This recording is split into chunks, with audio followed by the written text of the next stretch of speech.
É alergia.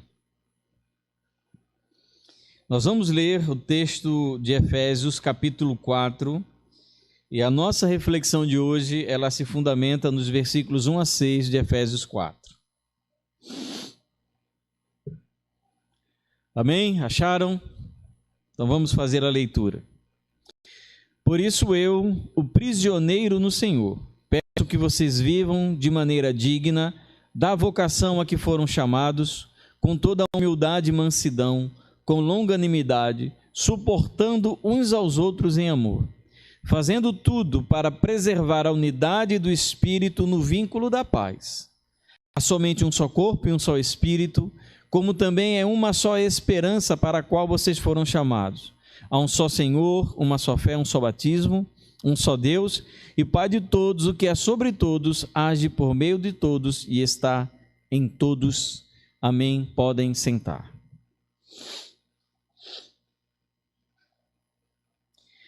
Queridos, esse já é o nosso 10º estudo acerca da Epístola de Paulo aos Efésios. Conhecida a Epístola de Epístola aos Efésios, é a nossa 10ª parte. Nós, no começo, falamos sobre a igreja em Éfeso, sobre a cidade em Éfeso. Falamos sobre, durante os capítulos 1, 2 e 3, sobre a criação da igreja, como Deus ele pensou, planejou e executou a formação da igreja, tornando judeus e gentios dois povos, tornando os dois um povo apenas, uma igreja apenas, uma família apenas, e isso de uma maneira bastante doutrinária e bastante teológica. A epístola aos irmãos em Éfeso, ela é dividida de uma maneira muito clara. Os 3 primeiros capítulos trazem para a gente um fundamento doutrinário teológico, e os capítulos 4 a 6, eles tratam aquilo que decorre desses fundamentos doutrinários, que é a nossa vida prática. Então, capítulo 1, 2 e 3 é uma parte eminentemente teológica, doutrinária, e capítulo 4, 5, 6 é uma parte eminentemente prática, vivencial, experiencial. Então, a partir de hoje, nós vamos estudar agora a segunda parte da Epístola de Paulo aos irmãos em Éfeso, que vai tratar acerca da vida prática.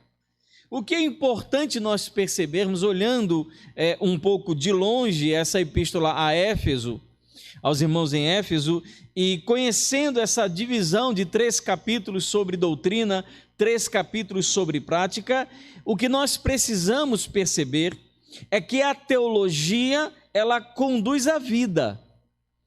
A vida, ela não corre, ela não acontece a parte da teologia.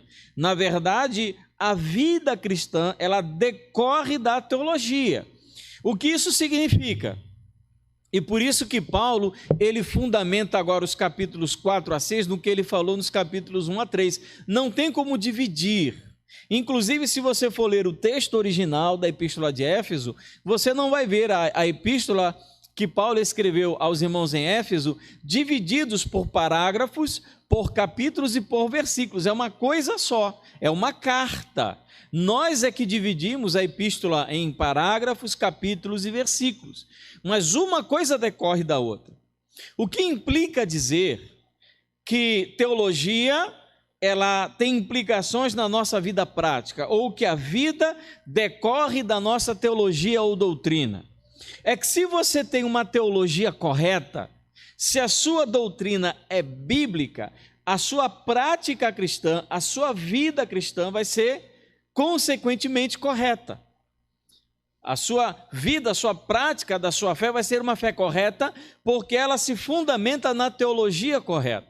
Se o conhecimento que você tem de Deus, se a sua doutrina, se a sua teologia, ela não é boa, se ela é ruim, se ela é contaminada, se ela é incorreta, se ela é inapropriada, aquilo que vai decorrer desse conhecimento, ou seja, a sua vida prática, também vai ser alguma coisa ruim, não adequada. Ou você vai ser um grande liberal, acreditando que Deus aceita tudo que você faz, ou então você vai ser aquele legalista, que diz que Deus é um Deus sempre irado, pronto a destruir você a qualquer deslize que você fizer. Então é importante nós entendermos que a vida cristã não acontece a parte da teologia e da doutrina. Como se teologia e doutrina fosse coisa de seminário, teologia e doutrina fosse coisa de escola dominical, teologia e doutrina fossem coisas de seminário evangélico. E vida cristã é uma coisa completamente diferente.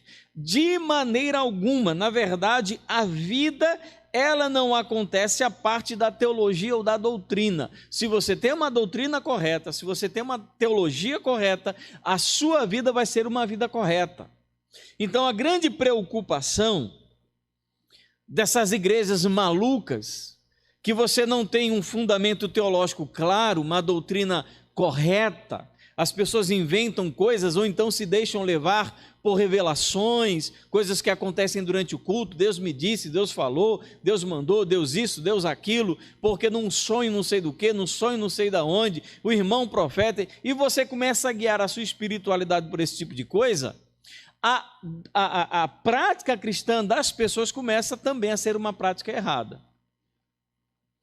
Aí, isso a gente podia passar o dia falando sobre isso, sobre esse tipo de conhecimento que vem não da palavra do Senhor, não fundamentado na palavra, mas nessas novas revelações.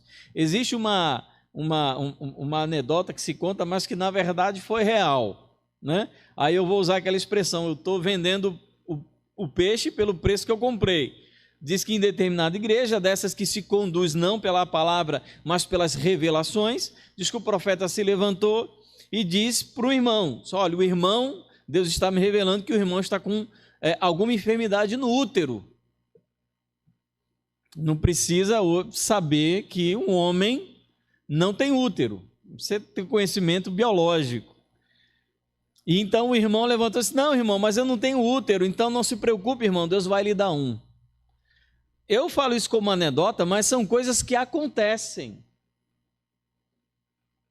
São coisas que acontecem. Então, nós precisamos tomar o cuidado com aquilo que nós acreditamos acerca de Deus. Se conhecer a Deus não fosse importante, não haveria a Bíblia. Deus ainda manifestaria a sua vontade por intermédio desses profetas. Porque nós temos a revelação de Deus em 66 livros, considerados canônicos, inerrantes, infalíveis, porque Deus, ele encerrou a sua vontade e o conhecimento que se pode obter dele nas Escrituras. Nós somos uma igreja batista e a igreja batista defende que a Bíblia é a sua única regra de fé e prática. Então, nós precisamos decorrer a nossa prática, a nossa vida cristã, de outra coisa a não ser a Bíblia. Então, nós vamos sempre recorrer ao nosso manual de existência, que é a palavra do Senhor. Então, quando eu estou falando sobre conhecer a Deus, nós incorremos em dois riscos. Primeiro, desconhecer a Deus. Se você não compreende, não lê, não estuda a palavra do Senhor da maneira adequada, você pode simplesmente não conhecer a Deus. Por isso que um dos povos mais letrados no mundo são os evangélicos, são os cristãos. Porque a fé do cristão decorre do conhecimento da palavra. Então, as pessoas que são crentes sempre foram estimuladas à leitura. Por isso, o grupo, digamos assim, onde existem menos analfabetos, é o grupo dos evangélicos, porque eles valorizam a leitura da palavra. Então, nós podemos, não conhecendo as Escrituras, incorrer no erro de não conhecer a Deus. Quando a Bíblia fala sobre conhecer a Deus, ela fala sobre conhecer a palavra. A gente conhece a Deus por intermédio da palavra. Mas não apenas isso, nós podemos incorrer no risco de errar nesse conhecimento que temos. Nós podemos não conhecer, ou então o conhecimento que nós temos acerca de Deus ser um conhecimento errado, equivocado, não estar de acordo com aquilo que as Escrituras tratam sobre quem Deus é, sobre o que Ele faz, sobre o que Ele deseja, o que Ele espera da humanidade. Isso é muito importante numa época em que nós vivemos, em que não existem mais verdades seguras e firmes nas quais as pessoas elas podem se segurar. Quer dizer, hoje até mesmo a questão da biologia, ser homem ou ser mulher, que se fundamenta não no que eu acho, mas na ciência, no XY, até isso hoje é questionável. Até isso hoje é questionável, mas nós então precisamos avaliar se o nosso conhecimento acerca de Deus está fundamentado nas Escrituras Sagradas. E sobre isso, então, existem dois erros que nós podemos cometer. Primeiro, acreditar que não importa o conhecimento que você tem de Deus, o que importa é você ser sincero naquilo que você conhece. O que importa é a sinceridade, porque cada um tem a sua fé, cada um tem o seu conhecimento, cada um tem a sua verdade. Então não importa o tipo de conhecimento, não importa a qualidade da doutrina, não importa a veracidade daquela doutrina, o que importa é que a pessoa seja sincera. Isso é uma mentira extremamente diabólica, porque ela simplesmente relativiza todo o conhecimento de Deus. Então não importa se eu digo que Jesus não é Deus, o que importa é que eu tenho uma fé sincera naquilo que eu defendo. Não, meu irmão, você pode estar sinceramente errado. E como diz aquela expressão, de boas intenções o inferno está cheio. Então não é só ter a boa intenção de você ter o conhecimento correto. O conhecimento, ele precisa ser adequadamente correto e fundamentado nas Escrituras. Então, primeiro, a gente diz o que importa é ser sincero. Não, meu irmão, mais importante do que a sinceridade do seu coração, isso é importante também. Só que mais importante é você estar fundamentado no conhecimento correto. Você, então, comprou uma passagem, vai fazer a sua viagem tão sonhada de avião, eu vou conhecer o Havaí. Então, o piloto que entra, ele nunca pilotou um avião, nunca entrou numa escola de aeronáutica, não entende nada daqueles instrumentos, mas ele sinceramente acredita que é possível voar aquele avião. E aí você entraria naquele avião? Não basta a sinceridade do nosso coração, nós precisamos estar imbuídos, cheios, tomados pelo conhecimento correto acerca de Deus. E segunda, a atitude equivocada, o que importa é que ela diz amar mais a Deus. Mas veja só, aquela pessoa é tão sincera, ela ama tanto a Deus, mesmo que aquela igreja que ela esteja seja uma seita, mesmo que diga que não exista trindade, mesmo que diga que a pessoa ela não tem certeza da salvação, não importa o quanto isso faz você amar mais a Deus. Deus, ele quer ser amado por intermédio daquilo que ele revelou na Escritura Sagrada. Vocês lembram daquela passagem que Davi ele conduzia a Arca da Aliança de volta a Jerusalém? E dois homens apaixonados por Deus desobedeceram a palavra e tocaram na aliança, na Arca da Aliança. Você acha que Deus lá do céu, o coração deles é tão puro, tão bom? Eu não vou fazer nada. Eles morreram na hora porque desobedeceram a Deus. Com toda a boa intenção, com toda a bondade e amor que tinham no coração de fazer o que parecia aos olhos daqueles homens correto, mas eles foram mortos pelo próprio Senhor. Então não é uma questão de você ser sincero ou de você amar mais a Deus, precisa de tudo ter o fundamento, porque vida e doutrinas estão conectados. Não tem como desfazer esse elo que une a nossa vida cristã à doutrina da palavra do Senhor. Por isso Paulo ele passa de 6 capítulos do livro, 3 escrevendo sobre doutrina. E só a partir do capítulo 4 ele então começa a falar sobre a prática da vida cristã. Porque o fundamento da nossa vida cristã é o conhecimento de Deus. E dessa maneira, Paulo, lá no versículo 1 do capítulo 4, ele diz por isso, ou como diz algumas versões, portanto.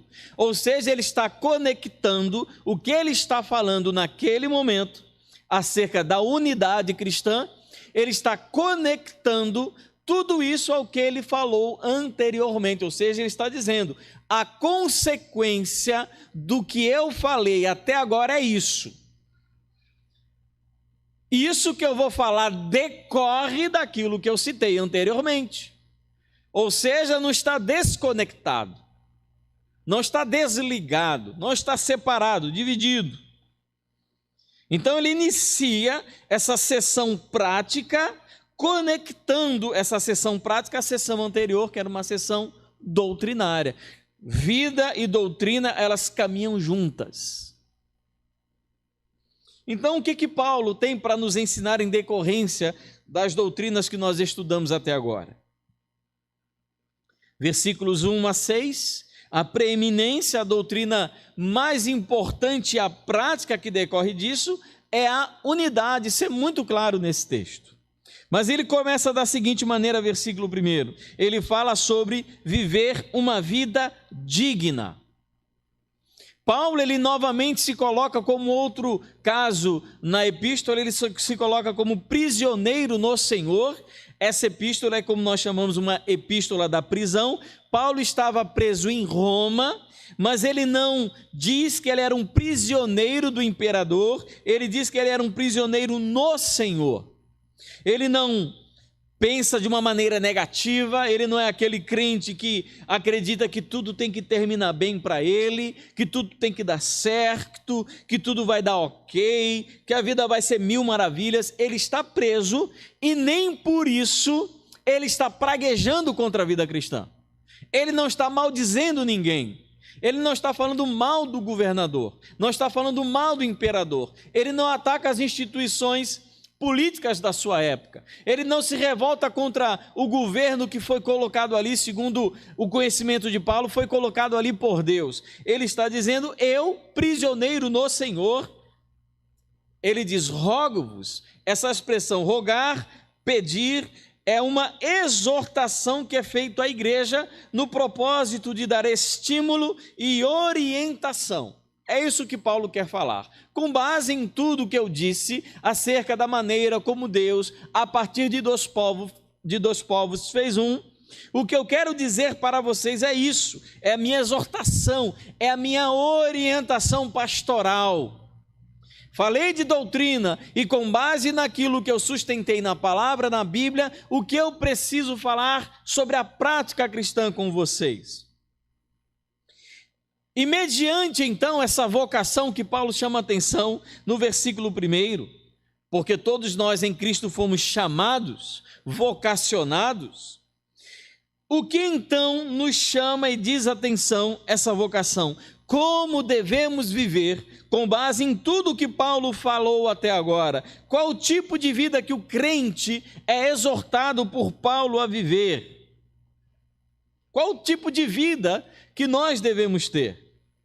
A maneira do crente viver, segundo o que Paulo diz nesse versículo, é a maneira digna. Vivam de maneira digna da vocação a que vocês foram chamados. A maneira do crente viver é descrita nesse versículo como uma maneira digna. Mas o que vem a ser essa maneira digna de vida que é esperado de nós como crentes que foram chamados mediante tudo aquilo que nós lemos nos capítulos 1 a 3 de Efésios? A maneira digna, essa expressão, ela vai chamar a atenção à ideia que tem no texto original grego, da ideia de uma balança. Aquelas balanças antigas que tinham 2 pratos, onde você tinha o que você gostaria de pesar e aquilo que era o peso de referência da balança. A gente encontra isso ainda muito no interior, não é? Ou na feira ali em Parnamirim, eu lembro, tem algumas lojas que ainda trabalham com esse tipo de balança. Você bota, por exemplo, você quer 1 quilo de feijão, num prato você bota feijão, e no outro prato você bota 1 quilo, o peso de 1 quilo. Então, quando é que aquele feijão vai ter 1 quilo? Quando a balança ficar equilibrada, quando os dois tiverem equilibrados, aí você tem de fato ali comprovadamente 1 quilo. Essa é a visão que Paulo então está falando sobre o que é viver de modo digno da vocação. Primeiro, num lado da balança está a minha vida, a sua vida, a vida do cristão. E no outro lado da balança o que é colocado é justamente a vocação de Deus para o que o Senhor nos chamou, o tipo de vida para a qual nós fomos convocados. Estão no prato da balança, então, a minha vida, a vida daqueles irmãos de Éfeso, a vida da igreja em Éfeso, e no outro lado, a própria vocação do Senhor, a obra do Senhor, a palavra do Senhor, aquilo que é dito sobre os crentes. E nós, então, estamos sendo pesados segundo essa vocação de Deus. Então, viver de maneira digna, essa expectativa de Paulo, essa exortação, é que aquilo que nós fazemos, aquilo que vivemos hoje, esteja de acordo com o chamado de Deus para a nossa vida. E o que existe e deve existir de temor no nosso coração é que haja uma falta de equilíbrio, porque normalmente a nossa vida não corresponde ao chamado de Deus para cada um de nós. Aquilo que Deus planejou, sonhou, determinou, regulamentou na sua Escritura, aquilo que Ele diz na palavra, se colocarmos hoje a nossa vida, a minha vida como crente, a minha vida como cidadão, como funcionário, a minha vida como pastor, a minha vida como esposo, a minha vida como pai, se eu colocar numa balança, será que vai estar de acordo com a vocação de Deus para mim? Eu lembrei, quem gosta de estudar um pouco de mitologia, eu lembrei da mitologia egípcia. Quando o conhecimento, né, a crença do egípcio antigo, daqueles que construíram as pirâmides, era de que quando você fosse entrar na eternidade, era pesado numa balança o seu coração e uma pena. E se ele fosse mais pesado que a pena, você seria condenado. Coração mais pesado que uma pena, você seria condenado. Aqui é algo muito mais sério, porque nós estamos sendo pesados segundo a palavra do Senhor, segundo aquilo que Ele diz que nós devemos viver. Isso é uma exortação, não é um peso sobre nossas costas, não é uma impossibilidade ontológica, de dizer que se é possível viver segundo a vocação de Deus, porque Paulo ele está exortando os irmãos a terem esse tipo de vida. Não é uma vida perfeita que Paulo está propondo, até porque é impossível se ter uma vida perfeita nesse mundo. Mas que, na medida das nossas capacidades, habilidades, disposições interiores, a nossa vida de fato corresponda a um esforço para sermos, estarmos com a nossa vida segundo a vocação de Deus. Eu fico olhando para as notícias, para aquilo que nós lemos na internet, para ver, essa semana, há umas 2, 3 semanas atrás, eu estava lendo sobre uma dessas cantoras gospel. Casou com, eu não vou dizer o nome aqui, não interessa dizer o nome, casou com um jogador de futebol, com 2 meses já estava divorciada. 2 meses.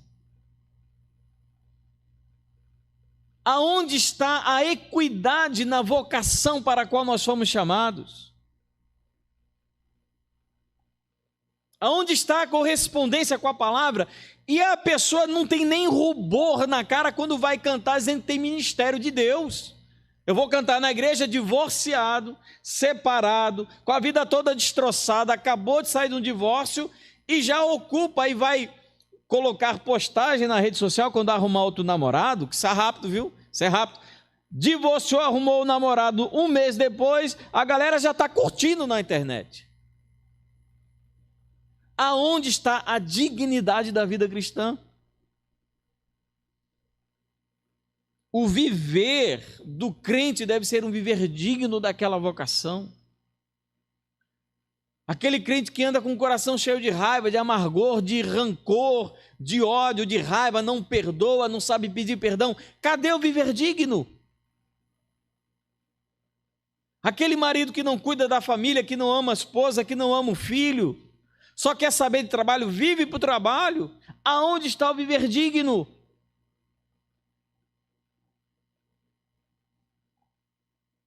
Pense, queridos, isso não é uma abstração tão complexa de ser realizado pela nossa mente. Você pesar-se a si mesmo perante uma balança que está do outro lado, a vocação de Deus para você ser uma pessoa que ame ao Senhor, que experimente uma vida cristã ativa, viva e produtiva de frutos. E como você está então sendo julgado pela sua própria consciência? Porque o viver digno que Paulo está fazendo é uma pela própria consciência da pessoa. Não tem como a gente construir uma balança espiritual e isso ficar evidenciado individualmente para a igreja. É uma análise da própria consciência acerca da dignidade da nossa vida.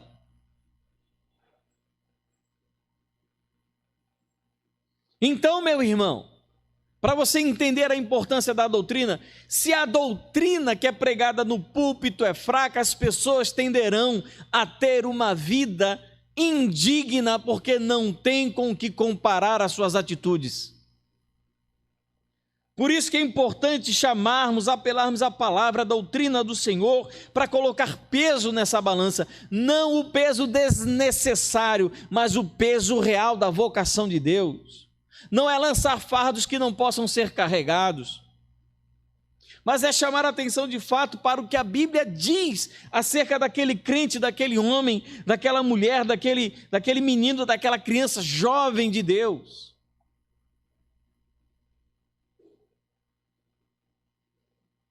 Como estamos, amados, diante desse viver de modo digno? Seria muito fácil para mim, numa manhã como essa, e muito mais atrativo para a nossa audiência, eu falar sobre coisas boas que nós somos lindos, belos, maravilhosos, que somos mais raros que o ouro puro de Ofir, e toda essa massagem gospel nos egos dos crentes que precisam ser confrontados para ter uma vida mais digna. Eu já falei aqui algumas vezes, eu tenho um amigo que ele é policial civil e ele era lotado na delegacia da mulher. E uma vez eu conversando com ele, eu era professor num seminário aqui em Natal, ele era meu aluno, e ele veio falar para mim: pastor, sabia que a maior parte de reclamações na delegacia da mulher contra homens que espancam, que batem suas mulheres, são maridos crentes? É possível isso? É possível um político que se declara evangélico, como eu vi essa semana, ser preso pela Polícia Federal? Pastor preso pela Polícia Federal, não é porque ele estava defendendo doutrinas que o mundo, é porque ele estava roubando. Cadê a dignidade? E a gente se pergunta, por que as pessoas não confiam no Evangelho? Por que as pessoas não confiam nos crentes? É porque os crentes, eles temem em viver uma vida indigna. E se tem um negócio que eu acho pior do que incrédulo, indigno, é um crente indigno. E o que Paulo está exortando, com carinho: irmãos, vivam de maneira digna dessa vocação. E nós devemos, queridos, nos envergonhar diante de Deus quando levamos uma vida indigna dessa vocação, desse chamado do Senhor para nós. Quais são então as virtudes da vida digna? Ele começa a falar sobre algumas a partir aí no versículo 2. Se você quer viver uma vida digna, você precisa de algumas coisas para começar essa sua busca. Primeiro, versículo 2: com toda humildade e mansidão, com longanimidade, suportando uns aos outros em amor. Primeira virtude da vida digna é a humildade. Isso está raro, está difícil encontrar uma pessoa humilde de verdade. Até porque a gente confunde humildade com comiseração, com autopiedade. Não é isso. A humildade é uma das principais virtudes cristãs. Nós não temos nem condições aqui de citar todos os textos em que a Bíblia diz que Deus ele resiste aos soberbos, em que Deus ele não gosta de gente orgulhosa e prepotente. Isso desde o começo, quando Lúcifer achou que era mais do que daquilo que ele era. E ele então foi derribado do céu, escorraçado do céu por Deus. Desde aquela época, Deus ele sempre odiou o orgulho. A humildade é o adorno de toda a vida cristã em suas manifestações. Tudo o que fazemos deve ser seguido e acompanhado com humildade. O nosso amor deve ser humilde. O nosso serviço deve ser humilde. O nosso louvor deve ser humilde. A nossa oração deve ser humilde. Tudo o que fazemos deve ser feito com humildade. Não é tão difícil falar sobre humildade, porque todos nós estamos familiarizados com o oposto da humildade, que é o orgulho, a soberba, a prepotência. A Bíblia condena de maneira veemente todos os orgulhosos. Eles não herdarão o reino dos céus. E a humildade, ela vai falar sobre como você se olha perante Deus. Eu não sou mais raro do que o ouro puro de Ofir. Eu não sou. Iguais a mim tem muitos melhores ainda mais. Como eu me olho perante Deus, quem sou eu diante de Deus? Quem é você diante de Deus? Eu sou profeta, eu sou apóstolo, eu sou pastor. Eu não sou nada a não ser um monte vivo de cinza. Quando eu morrer, essa carne se desfará em barro. Eu vim de lá, do barro, fui criado a partir do barro. Eu sou terra. Eu não fui feito do ouro e nem da carne como a mulher. Eu vim da terra. E isso deve trazer algum sentido de humildade. Então, humilde é aquela pessoa que consegue se enxergar perante Deus. E tem gente que, ao olhar para Deus, ainda se sente um pouco orgulhoso. Vocês lembram daquele fariseu? Quando o Senhor Jesus fala sobre o fariseu e o publicano orando no templo, como o fariseu ele conseguiu olhar para Deus, olhar para o céu e se achar um cara muito bom. É possível, mesmo olhando para Deus, mesmo estando perto de Deus, olhar para Ele e ainda assim se sentir orgulhoso. Mas não apenas isso, humilde é aquela pessoa que olha para si mesma e encontra razões para não se orgulhar. Razões para não se orgulhar. Eu olho para mim, eu conheço o meu estado interior, eu conheço o meu ser interior e eu sei que eu não tenho razões nenhuma para ter orgulho na minha vida e ainda assim eu tenho. De vez em quando eu pego pensando em mim mesmo, sobre mim mesmo, e eu ao final desses pensamentos eu digo, meu Deus, eu sou muito orgulhoso. Eu já contei aqui a história de Russell Shedd, um pastor amigo meu, foi conversar com o pastor Russell Shedd, já falecido, está na glória, e ele disse, pastor Russell Shedd, eu acho o senhor uma pessoa tão humilde. E ele disse, o irmão diz isso porque não me conhece. É verdade. Humilde é aquele que consegue se enxergar, saber a sua pequenez, a sua miséria interior. Nós hoje vivemos num mundo cujo propósito do evangelho é dar valor às pessoas além daquilo que realmente elas têm. O nosso valor não é intrínseco, o nosso valor vem de Deus. Nem a imagem que carregamos é nossa, é a imagem de Deus.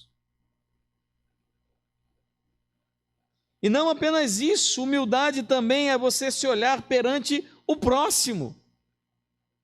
Por isso que a Bíblia sempre vai falar sobre servir ao próximo, amar ao próximo, fazer bem primeiro ao próximo, buscar interesse primeiro do próximo, para que você se enxergue e se aperceba como uma pessoa que deve viver para servir ao seu próximo. Então, humilde não é um selo que alguém coloca na sua cabeça, é você olhando para Deus, para você e para o próximo. É um treino, é um exercício, é uma luta, é uma briga, é uma guerra interior, porque todos nós somos orgulhosos. Alguém já disse, um teólogo, que pecado é orgulho Não é orgulho que é pecado. O pecado, ele é fruto de corações orgulhosos. Humildade. E isso contrasta, queridos, com a época em que nós vivemos de vaidade e autopromoção. Essa época em que você, na sua casa, vai fazer um ovo frito, mas para botar na internet, você vai fazer o melhor ovo frito que você puder. Vai botar aqueles efeitos, né, como é que chama? Aqueles filtros do Instagram, para o teu ovo sair aquele amarelo muito amarelo, aquele branco muito branco. De preferência, você bota um pouquinho de ketchup na borda. É um ovo frito, mas olha, o meu ovo é o meu ovo. A gente vive nessa época de propagandear as nossas virtudes, porque nós somos orgulhosos. A humanidade, ela nunca fez a opção de maneira tão intensa pela prepotência e pelo orgulho como nessa época que nós vivemos. Alardeamos, propagandeamos, divulgamos o orgulho, a prepotência e a soberba. Durante a história, o único ente, o único organismo, a única organização que optou pelo caminho da humildade foi a igreja, porque o Senhor da igreja é um Senhor humilde. Humildade nunca foi uma virtude para a Grécia antiga, nem para Roma, que subjugava a Palestina da época. Eles sempre valorizavam o orgulho, a prepotência. Eu acho interessante, uma das coisas que eu acho que são grandes marcadores de orgulho no coração do crente é futebol. Futebol. Aí a gente sabe o quão orgulhoso é o crente, porque ele se orgulha porque o time dele venceu, sendo que ele não fez absolutamente nada pelo time dele vencer. Ele não deve absolutamente nada a ele, é nada, sabe? Digamos assim, eu sou Flamengo, eu não sou, eu já fui. Eu não gosto de futebol, nem de Copa do Mundo eu não gosto. Mas Flamengo ganhou, e toda a minha alegria, minha satisfação, eu jogo em cima do Flamengo, em que eu colaborei para a vitória do Flamengo, em absolutamente nada. Mas de alguma maneira aquilo enche meu coração de orgulho. A gente tem que pensar. Porque a virtude da vida digna começa com a humildade. Eu não estou aqui lançando crítica a quem gosta de futebol, não. Tem gente que gosta, pode gostar, não tem problema. Não tem problema. Não é pelo fato de eu não gostar que você não deva gostar. O que eu estou dizendo é que nós precisamos nos avaliar e pensar a nós, como crentes, que precisam exercer, treinar a disposição da humildade para vivermos uma vida digna do Evangelho.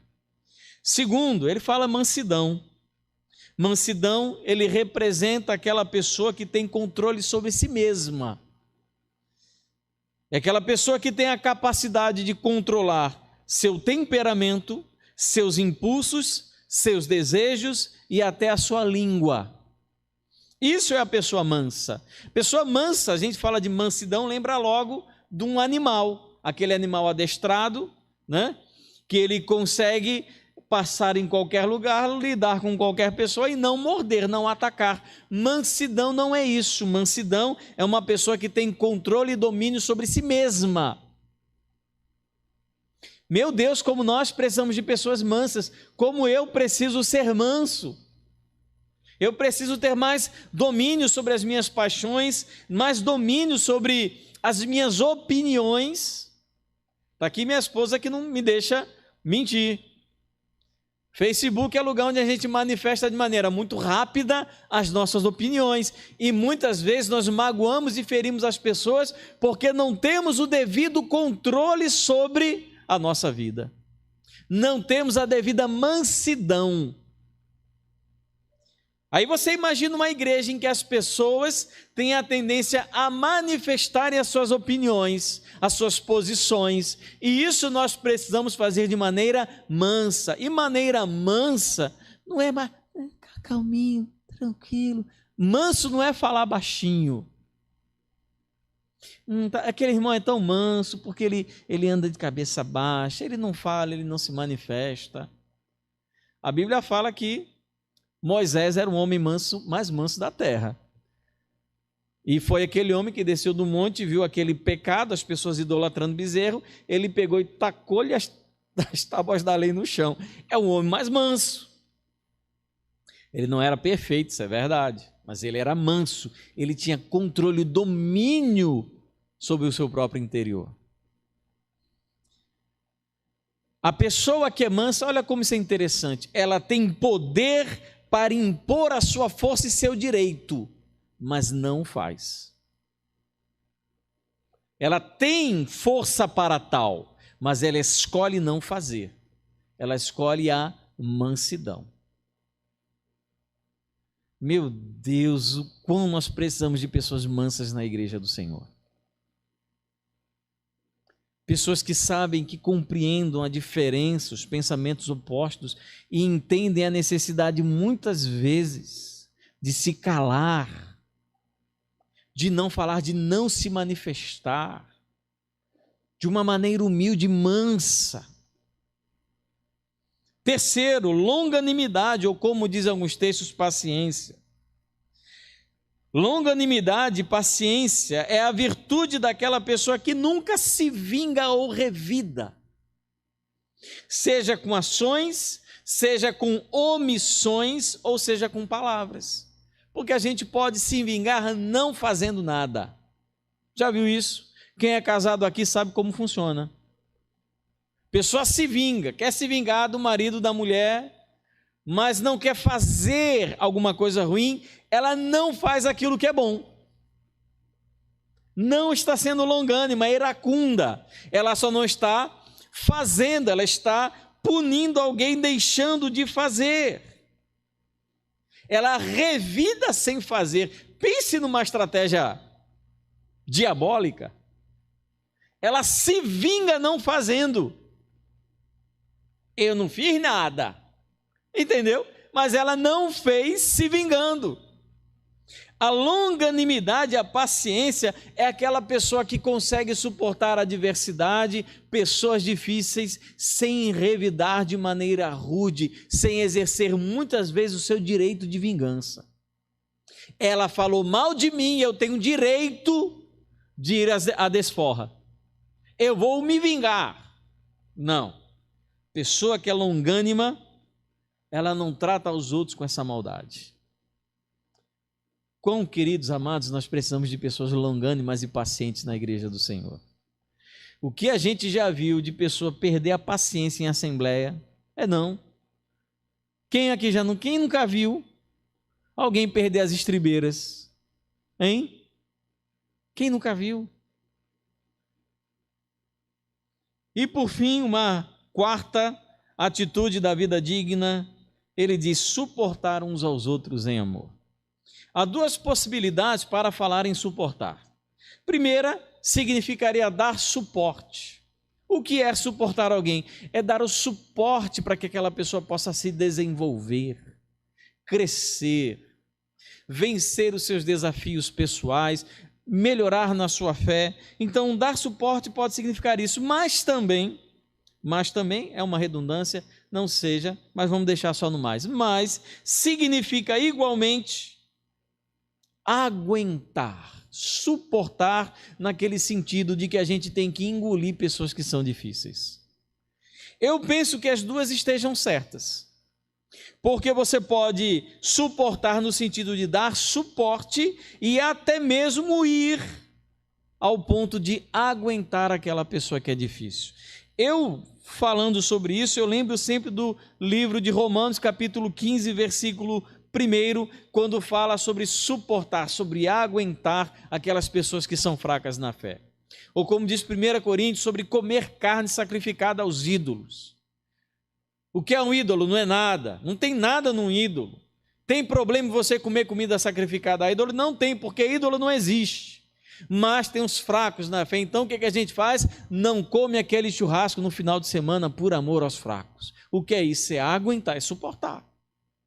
Eu tenho direito espiritual de comer o meu churrasco, de comer a minha galinha cabidela, de comer a minha buchada, o meu chouriço, mas tem crente que acredita que não pode comer carne com sangue, então eu não vou comer o meu chouriço por amor àquele irmão. O que é isso? É aguentar, é viver de dieta por causa daquele irmão.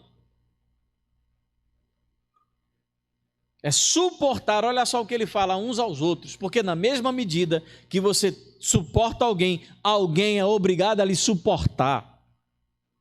É uns aos outros.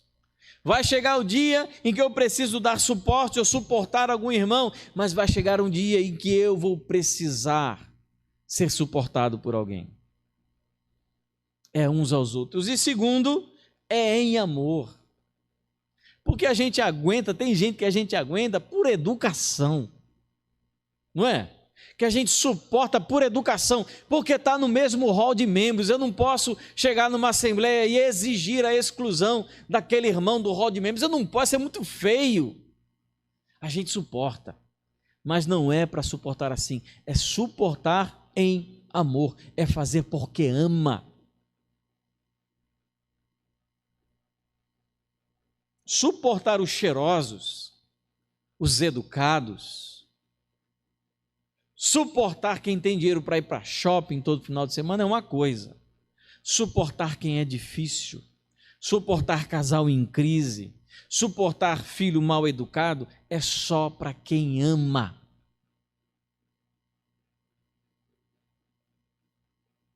Vamos criar uma igreja assim? Vamos implementar essas 4 virtudes, para que nós cheguemos então, o que diz versículos 3 a 6, manter a unidade da igreja. A unidade é algo não que se cria. O texto, olha só o que diz o versículo 3, fazendo de tudo para preservar a unidade. Ele não está dizendo façam tudo para criar a unidade. Ele está dizendo façam tudo para preservar. Igreja não tem poder de criar, igreja deve preservar, porque nós somos um povo, querendo ou não, porque nós somos feitos um povo pelo próprio Deus. Então a igreja é uma, a igreja é una, e nós então não vamos criar, porque quem criou a unidade da igreja foi Deus. O que nós vamos fazer é preservar essa unidade. Porque a unidade da igreja, ela se origina no plano eterno de Deus, como nós lemos capítulo 1 a capítulo 3, ao unir judeus e gentios em um só povo. Quem criou a unidade foi Deus. O que nós devemos fazer é preservar, perseverar para preservar essa unidade que já existe. Agora, perceba, unidade não é uniformidade. Não é que todos pensem exatamente igual, tenham os mesmos gostos, o mesmo conhecimento, estejam no mesmo nível espiritual. Não é tornar todos uma pessoa só. Nós somos chamados para sermos, não para sermos iguais, mas para sermos unidos, todos diferentes, mas todos em unidade. O fundamento da igreja é a unidade. A igreja se fundamenta na unidade. E o que fundamenta a unidade da igreja? O texto diz: um só corpo, porque existe só uma igreja verdadeira, um só Espírito, porque a presença do Espírito Santo é a razão para pertencermos à família de Deus. Quem não tem o Espírito não faz parte da família. Uma só esperança. Todos nós estamos aguardando o retorno de Cristo, e a vida eterna compõe a firme certeza dos cristãos verdadeiros. Nós temos um só Senhor, que é Cristo, é a autoridade máxima, maior da igreja. Temos todos uma só fé, que significa uma confiança pessoal no seu Salvador, no Salvador Jesus, e também diz respeito ao conteúdo daquilo que nós cremos. A fé é importante não apenas como a manifestação subjetiva da nossa confiança na salvação de Jesus, mas também com a objetividade do conhecimento correto acerca das Escrituras. Fé também tem esse aspecto de conhecimento doutrinário. Nós temos um só batismo, que não significa aqui o batismo por imersão, mas o batismo aqui representa a união do crente na igreja através de Cristo. Isso é o batismo, segundo 1 Coríntios. Nós somos batizados em um só corpo. Pela salvação, nós somos introduzidos na comunhão com Cristo na igreja, isso é o batismo ao qual ele se refere aqui, e um só Deus e Pai. A família do céu e da terra tem apenas um Deus e Pai. Então esse é o fundamento da razão pela qual nós devemos ser unidos. Ninguém aqui tem outro Senhor a não ser Jesus. Ninguém tem outra fé. Ninguém tem outro batismo. Ninguém aqui faz parte de outro corpo. Então essas são as razões pelas quais a igreja é una, deve manter a sua unidade. Fora isso, nós podemos negociar, debater nas nossas assembleias. Nós podemos discordar, podemos pensar de maneira diferente, mas nós temos um fundamento da nossa unidade que não pode ser removido, subjetivado, questionado pela pós-modernidade, pelas novas descobertas científicas. Esse é o nosso fundamento, é isso que fundamenta a nossa unidade, e tendo isso por direção, nós podemos perseverar para preservar a unidade. É um esforço próprio, é um esforço ativo, não é passivo. Você faz alguma coisa para preservar a unidade da igreja. Como tem sido difícil, querido, viver isso nessa pandemia. As pessoas não ligam mais para a igreja. As pessoas não amam mais a igreja, não querem mais servir, não querem mais orar. Elas só querem ficar em casa, usufruindo das melhores igrejas desse país. Elas não querem mais saber da congregação local, elas querem saber dos pregadores da moda.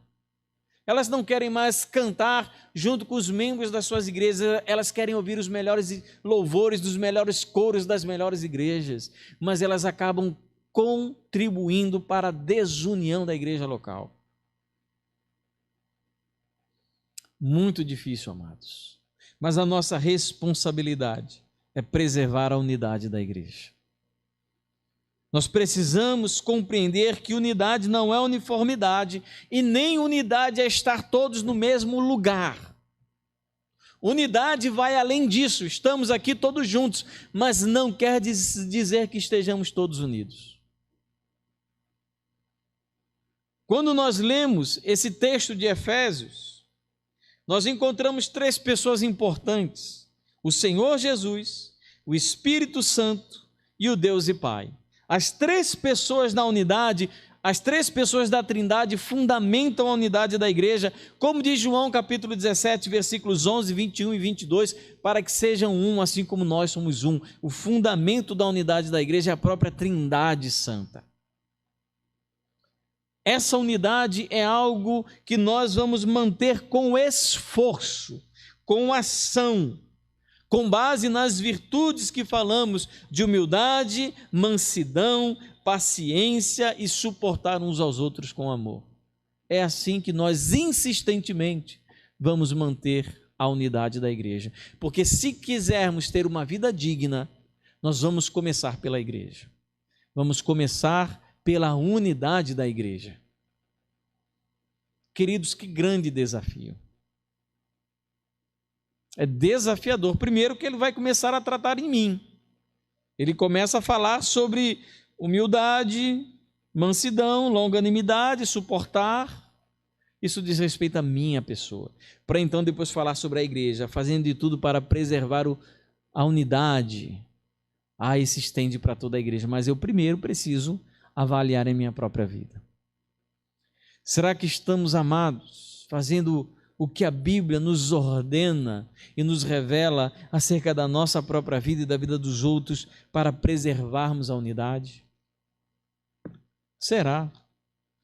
Queridos, uma igreja que quer ser uma igreja relevante para esse tempo, uma igreja cheia de frutos, de obras que glorificam o nome do Senhor, não pode se fundamentar, não pode se orientar pelas novas descobertas e pelas novas maneiras de ser igreja impostas por esse mundo que nós vivemos. Não, agora a igreja tem que ser assim, agora a igreja tem que ser assim, a igreja tem que falar desse jeito, a igreja tem que tocar assim, a igreja é assim. A gente tem que voltar, nós precisamos voltar o nosso coração e o nosso entendimento para a palavra do Senhor. O que nós pudermos fazer para dialogar com esse mundo, para que eles ouçam o evangelho, nós vamos fazer. Mas nós não vamos mudar, porque o mundo exige de nós algo que seja contrário à palavra. Como eu tenho visto tantos homens e mulheres de Deus, confusos e no desejo até de prestar a esse mundo uma palavra mais viva, mais real, mais concreta para a nossa realidade, mas que acabam abrindo mão de princípios e valores das Escrituras Sagradas. Nós não vamos fazer isso, pelo menos eu não vou fazer. O que nós precisamos, de acordo com o que nós lemos essa manhã, queremos ter uma vida impactante para esse mundo, para essa sociedade, vamos ser um. Assim crerão quando eles forem um. A nossa unidade evangeliza o mundo lá fora. A nossa unidade faz missões. Então nós precisamos manter a nossa unidade. Primeiro desafio descrito aí por Paulo, após ele falar tanto sobre doutrina, ele fala sobre unidade da igreja.